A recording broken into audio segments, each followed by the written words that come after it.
মারাত্মক একটা ধারণা আপনাদেরকে বলি, কারো গলায় যদি কাটা আটকে যায়, কারো গলা যদি কি আটকে যায়, কাটা আটকে যায়, তখন আমরা হয়তো দোয়া করতে পারি, আল্লাহ কাছে দোয়া করতে পারি, ডাক্তারের শরণাপন্ন হইতে পারি। এমন না করে আমরা ছোটবেলা দেখছি, তখন বলে কি তুমি বিড়ালের পায়ে ধরে ক্ষমা চাও, তোমার কাটা সরে যাবে, বলে নাউজুবিল্লাহ। মানে মূর্খ কথা কাকে বলে দেখেন। এমন আপনারা দেখছেন কিনা বিড়ালের পায়ে ধরে ক্ষমা চায়? একজন আমাকে বলছে যে সে তো রাজি না বিড়ালের পায়ে ধরে ক্ষমা চাইতে, কিন্তু পরিবারের সবাই বলতেছে যে বিড়ালের পায়ে ধরে ক্ষমা চাইতে হবে। তো বিড়াল পাইবে কই? তো দূর থেকে একটা বিড়াল ধরে আনছে, দুই তিনজনে মিলে যখন বিড়ালটা ধরে আনছে, বিড়াল তো মনে করছে আমার মেরে ফেলবে, কিন্তু বিড়ালকে ধরে আনছে বিড়ালের পায়ে ধরে কি করার জন্য? মাপ চাওয়ার জন্য।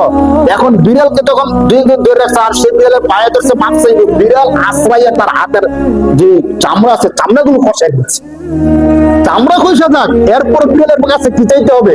মাপ চাইতে হবে। বলেন নাউজুবিল্লাহ। কেন মাপ চাইতে হবে? তাদের ধারণা হলো কাটা হলো বিড়ালের অধিকার।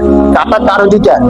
বিড়ালের। তারা বলে আর কি, তো এখন তুমি যেহেতু বিড়ালের অধিকার নষ্ট করছো, তো বিড়াল বদ্ধ দিচ্ছে, তোমার গলার মধ্যে কি ঠেকছে? কাটা ঠেকছে। এখন তুমি বিড়ালের পায়ে ধরে মাপ চাও, এখন তোমার কাটা সরে যাবে। বলেন নাউজুবিল্লাহ।